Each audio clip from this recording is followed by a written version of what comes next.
Okay, let's start with the dual slope analog to digital converter. Okay, so here I have made two circuits. They are not dual slope analog to digital converter, they are integrator. Okay, this circuit will be used in the main circuit of dual slope analog to digital converter. So first I'll explain this and I'll move on to dual slope. So I'll go in parts. Okay, so I'll explain this topic in parts. So first I want to explain this integrated circuit.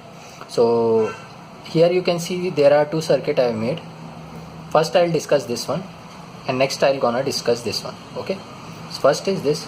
So here if you will see, there is a analog voltage which is our voltage we want to convert into digital. There is a reference voltage and it's negative, it is positive. Analog voltage is positive, this the signal we want to convert, this voltage is negative, reference voltage. And this is a switch which is connected to VA through R, resistance, capacitance, and there is an op-amp, idle op-amp. Negative terminal is connected here with resistance and positive terminal is ground. Okay, and this is your V01 output.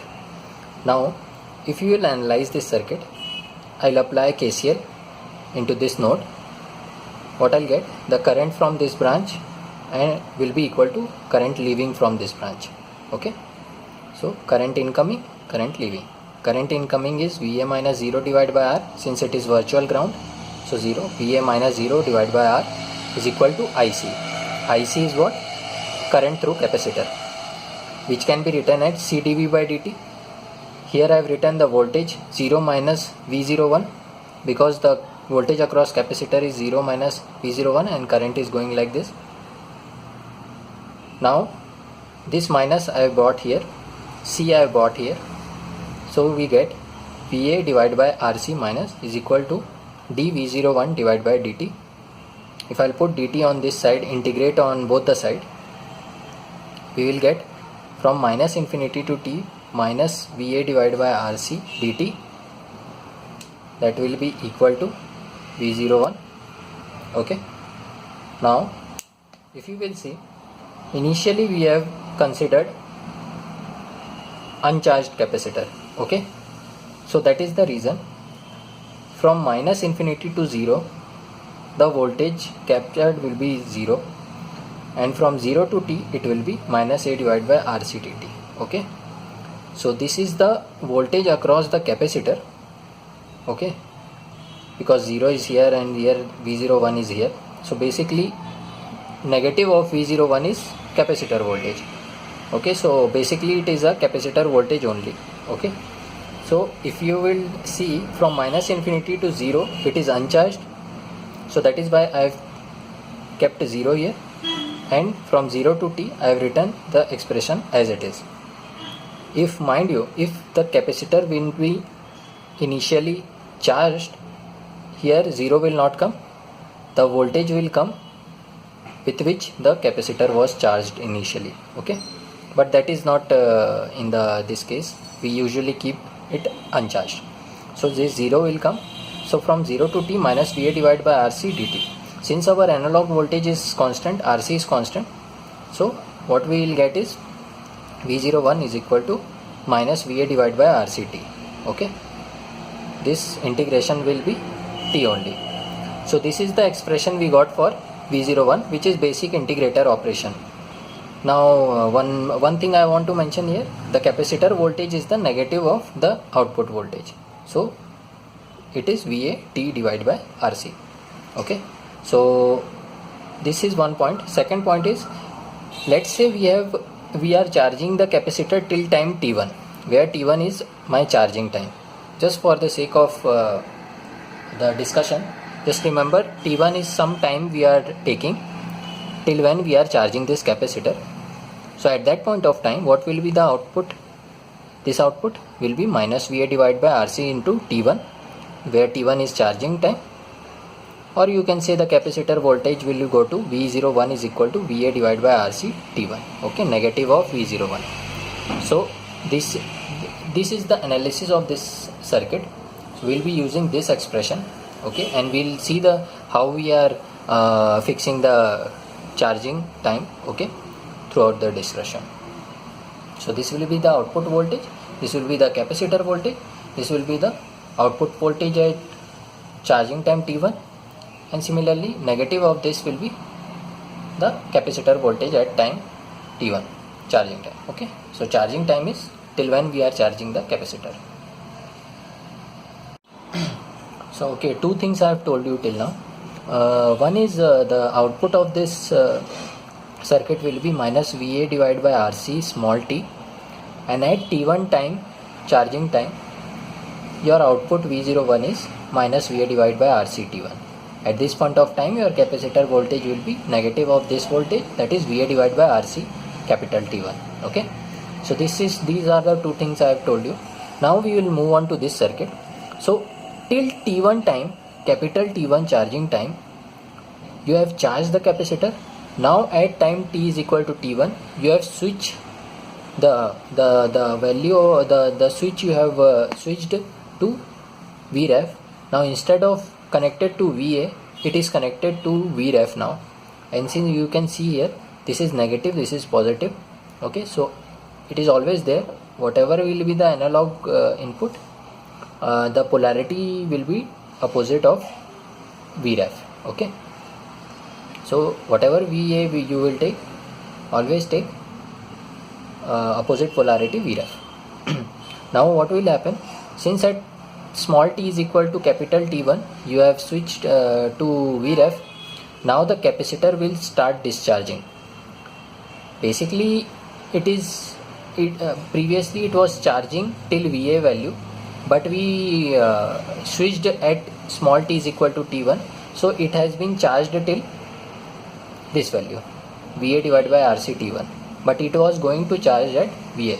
Now if you will switch it, it will discharge, because now capacitor will try to charge to this Vref value. Okay, and VA is positive, Vref is negative, so that is why we are saying discharging, but basically it is charging to Vref. Okay, so we will use the term discharging, because this is positive, this is negative. Okay, so it has charged to this value, now it will discharge. Okay, and it will try to charge to Vref. That's what you will say. So you will say capacitor is discharging right now. So what will happen?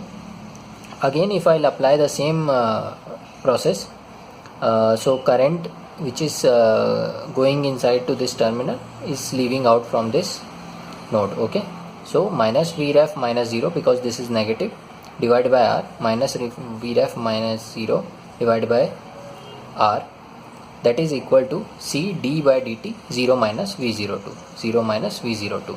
Okay, so now if you will solve it, minus Vref divided by R minus C d V02 divided by dt, this can be written, minus minus will get cancelled, this can be written as Vref divided by RC dt integration from minus infinity to t. Okay, that is your VO2 here. Now if you will see, from minus infinity to 0, since the capacitor was uncharged, so no change. Okay, so that is why we kept 0. But from 0 to capital T1, your capacitor is charged, so that is the reason we have a value V01, that is this value, from 0 to T1. Okay, that will be the value taken from 0 to T1, and from T1 to small t you have the value as it is. Okay, so this is because of the charging which happened here. Okay, so that will be your VO2. So you can write it at V01, if you will write, that is minus VA divided by RC T1. Okay, and this you can write it as, since it is a constant, Vref divided by RC came out, and this become small t minus capital T1. This will be the output relation expression for this circuit. Okay, so we use this circuit to charge our capacitor, and its output voltage we used here when we were discharging to come up with the expression of V02. Okay, so remember these two expressions, these are necessary right now. Okay, now if you, there is another way of coming up with the expression. If you don't feel like going with the way of V02, you can think in terms of capacitor voltage also. So let's say you are defining a new variable Vc, positive negative, that is the voltage across the capacitor. Okay, so again if you will write the expression minus Vref minus 0 divided by R equal to C into d by dt of Vc, that is this capacitor voltage. Okay, so if you will rearrange, what you will get is minus infinity to t minus Vref divided by Rc dt is equal to Vc. Okay, so if you will again split it from minus infinity to 0, your capacitor was uncharged, so 0 is here, plus from 0 to capital T1, your capacitor voltage was Va divided by Rc T1, capital T1, so Va divided by T1 divided by Rc, that is why we kept, and rest expression from T1 to small t is kept same, minus Vref divided by Rc dt. Now if you will integrate it, you will get Va T1 divided by Rc as it is, this will be minus Vref divided by Rc small t minus capital T1. Okay, that will be your Vc, and you know VO2 is minus Vc. Okay, so you will get Vref divided by Rc small t minus capital T1 minus Va capital T1 divided by Rc. This is the same expression what we got before. So you can use either of them, but I use usually V01 method or V02 method. Okay, so remember this expression and this expression. Now we will use it.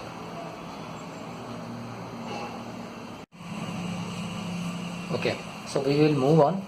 Now we're gonna plot the two expressions. Okay, first we have gathered data this much. So V01 was minus Va divided by RCT. T1 was our charging time. V01 at this time is minus Va divided by RCT1, and capacitor voltage was Va divided by RCT1. V02 is Vref small t minus capital T1 divided by Rc minus Va T1 divided by Rc. Okay, so if you will plot this function, this will look like this. So you can see it's a negative slope. Slope is Va divided by Rc, negative, and it is increasing in negative direction with the value of t. This is small t. Okay, now at capital T1, your voltage is V01 is minus Va divided by Rc, that is minus Va divided by Rc into T1. Okay, at capital T1, that is your output voltage. Okay, so this is one curve. Now second is discharging curve, that is V02 is Vref divided by Rc small t minus capital T1 minus Va divided by Rc T1. Okay, so if you will imagine at small t is equal to capital T1, this term goes 0. So what you will get is minus Va T1 divided by Rc, that is minus Va T1 divided by Rc. So that is this point, and it varies with the value of t if you will increase like this. Okay, so the slope is positive, so that is why it is increasing, and it starts from this point, that is why you have an expression like this. It goes on and on like this. Okay, so this is the curve for VO2, this is the curve for VO1, and overall voltage curve is, output voltage curve is this. Okay, so it's not like this whole curve is having a equation. They have separate equations, one for charging, one for discharging. Okay, so now what I want to mention here is the output voltage when it's 0. Okay, when it is reaching 0 at the time of discharging. So we are mentioning a time t2 at which the output voltage goes to 0 during discharging. Okay, so what I mean is at small t equal to capital T2, your output voltage VO2 is going to 0. Here you can see this point. Okay, so if I will plug this in this expression, VO2 is equal to 0 at small t is equal to T2, what I will get is T2 minus T1 is equal to Va divided by Vref capital T1. You rearrange this, you will get this one, and T2 minus T1 is this range, which is my discharging time. T2 minus T1 is discharging time, T1 is my charging time. Okay, So I hope you have a better picture of the how charging and discharging is happening. Now second point I want to mention here is we are keeping the value of T1 fixed. Okay, so whatever the analog input you will apply for digital conversion of analog input to digital, your T1 will not change. We are designing in such a way that your T1 is not changing, it is fixed, whatever analog value you will provide at the input. So what will happen in that case, the amplitude will change and the discharging time will change. Okay, so that is what I have mentioned here. So in the same curve, if you will change the analog input, you will have same charging time, but you have different curves. You can see these two. The solid line curve is same as this, but the dotted line curve you can see one is for small input analog input and one is for high analog input. This one is for high analog, this one is for low analog input. So you can see at solid line we can see that the maximum is minus VAD T1 divided by RC, but in this case you have a amplitude which is this one, and for this one you have amplitude here. So that depends upon the value of analog input. Okay, the more the analog input you will apply, the higher will be the amplitude, but the charging time will not change. You can see. Okay, we will be designing in such way that charging time will not change. Now here the discharging time will change, because you can see the discharging time depends upon the analog voltage.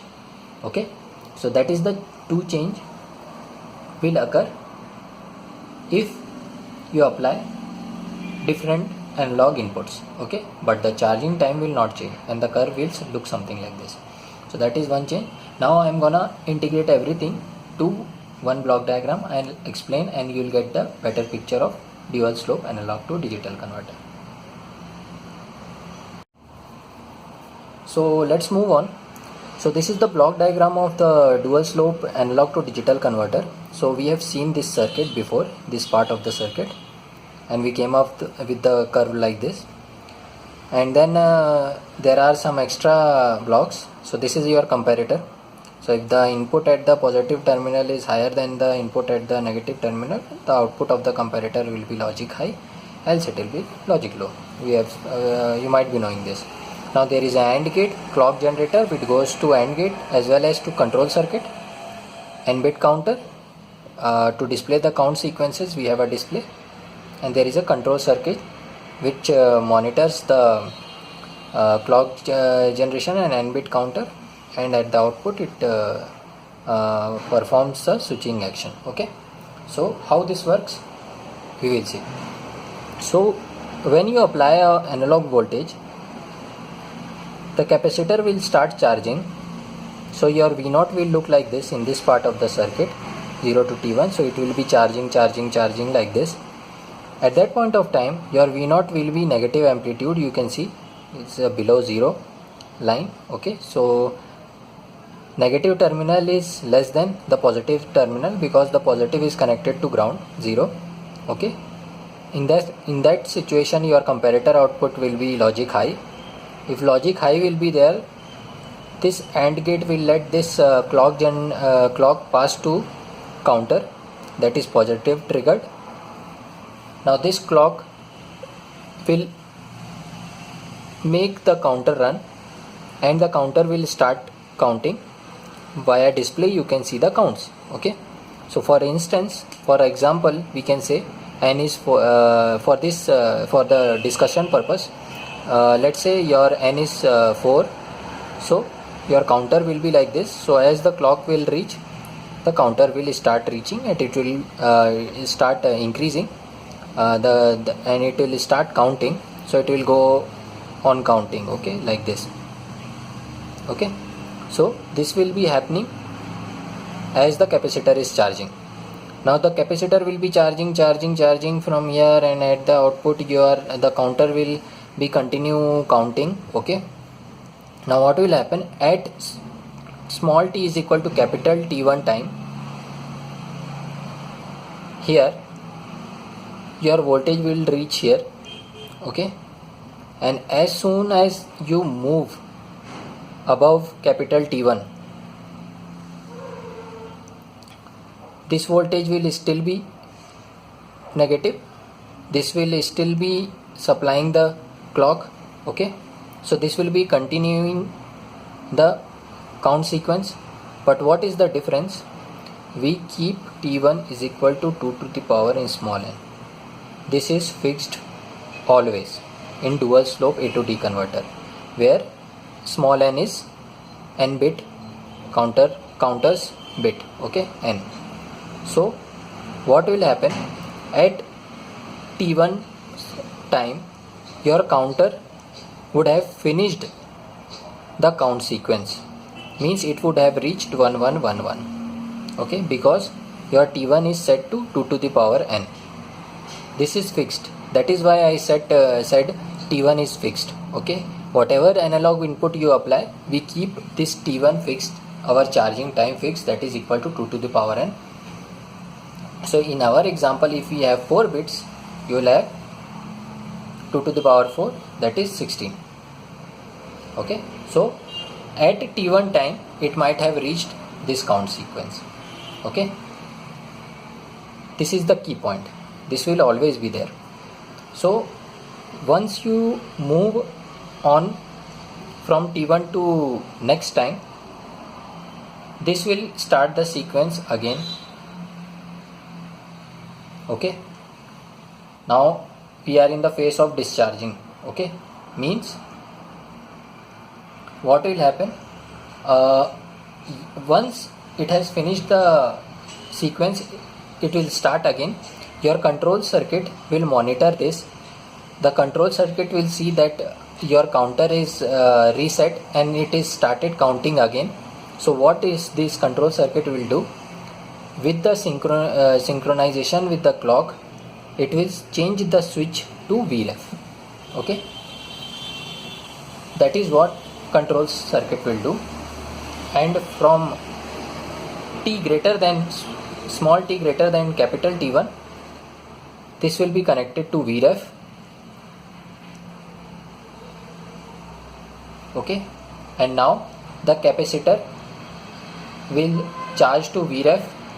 It will start charging to VREF.